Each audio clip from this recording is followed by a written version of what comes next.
Before the dollar was king, another currency ruled the world. For over a century, the British pound sterling was the bedrock of global finance. It was the currency of trade, of empire, and of trust. From Shanghai to Buenos Aires, business was done in sterling. The Bank of England was the undisputed center of the financial universe.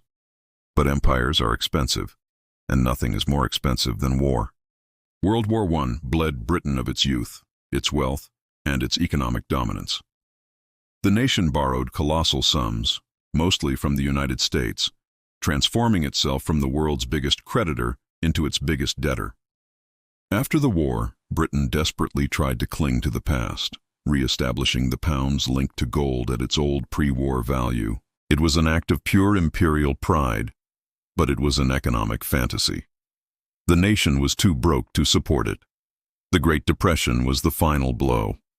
In 1931, Britain was forced to abandon the gold standard, and the pound's reign as the undisputed global king was over.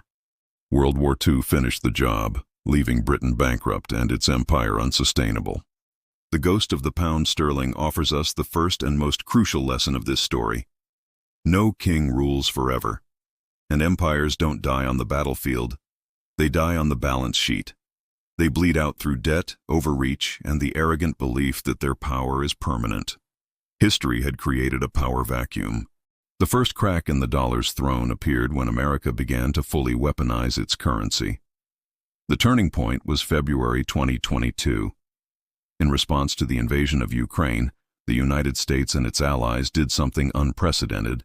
They froze the foreign currency reserves of Russia's central bank, over $300 billion worth of assets. For the world, this was a terrifying wake-up call. The message was clear. Your dollar reserves are not truly yours.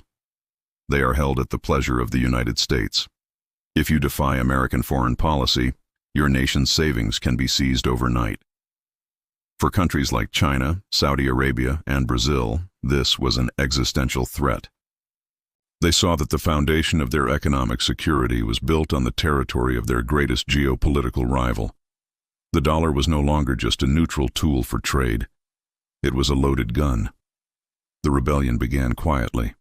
Central banks around the world started a historic buying spree of one particular asset: gold. In 2022 and 2023, they bought gold at the fastest pace ever recorded. Why? Because gold is the only financial asset that is no one else's liability. It cannot be printed, and it cannot be frozen by sanctions. It is financial sovereignty. China, in particular, has been steadily converting its dollar holdings into gold, building a war chest outside of America's reach. This was the birth of the D-dollarization movement. It stopped being a fringe theory and became the official policy of a growing coalition of nations.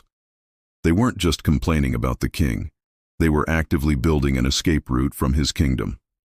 While the world was plotting its escape, the king's own house was falling into disarray. The second crack in the throne is not external, it is internal.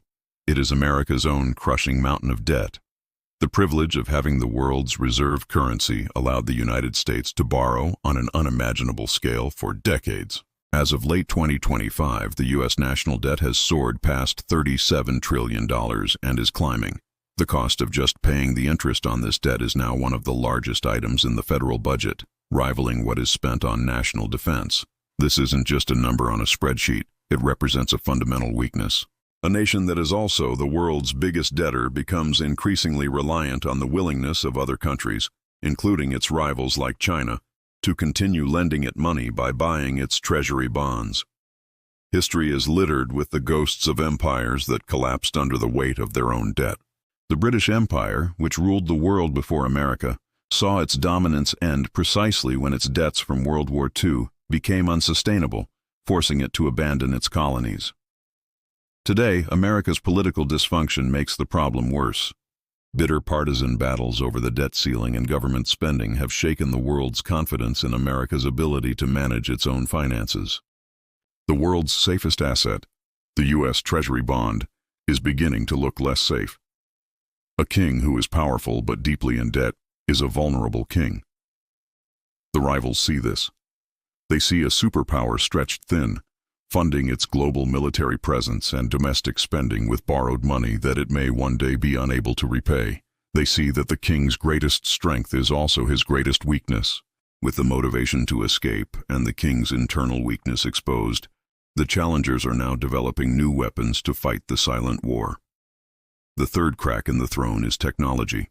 For the first time in history, technology is allowing countries to build a parallel financial system outside of America's control.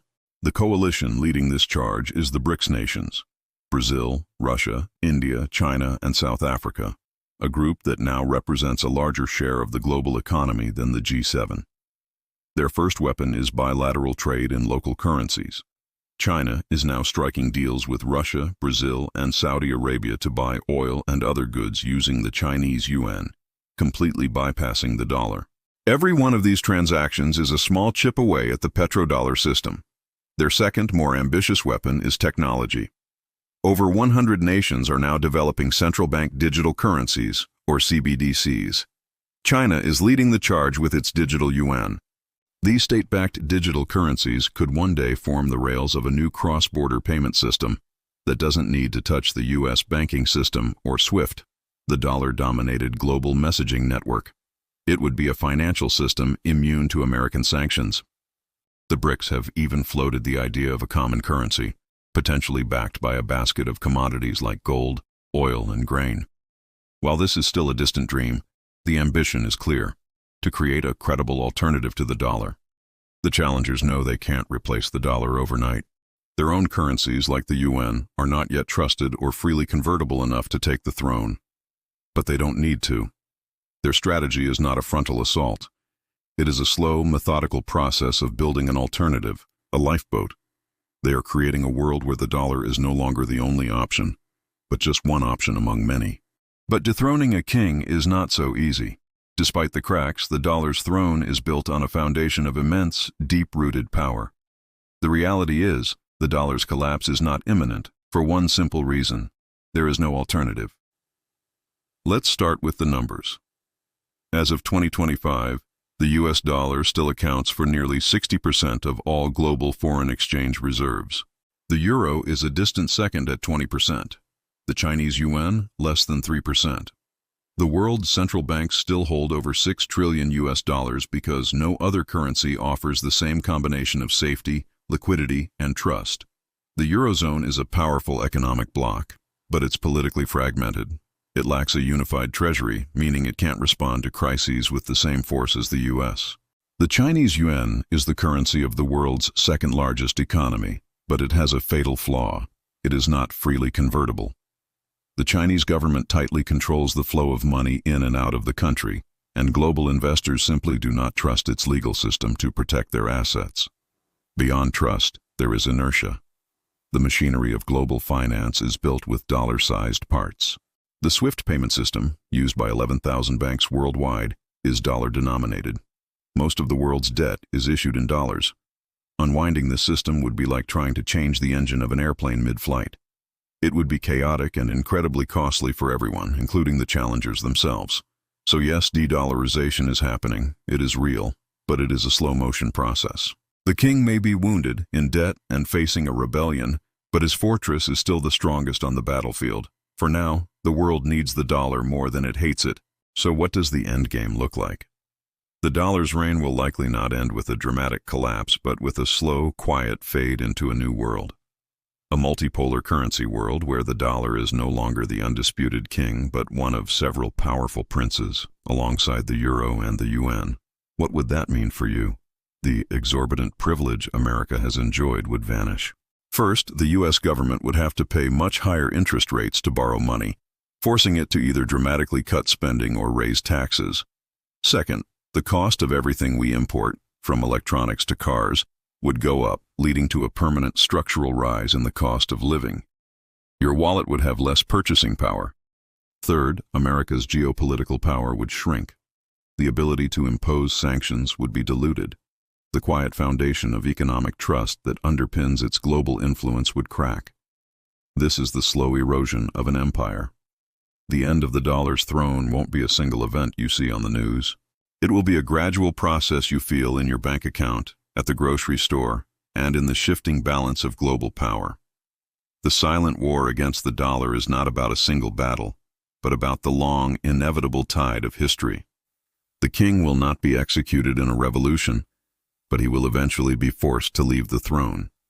The era of a single dominant superpower is coming to an end. We are entering a new, more chaotic and more uncertain world.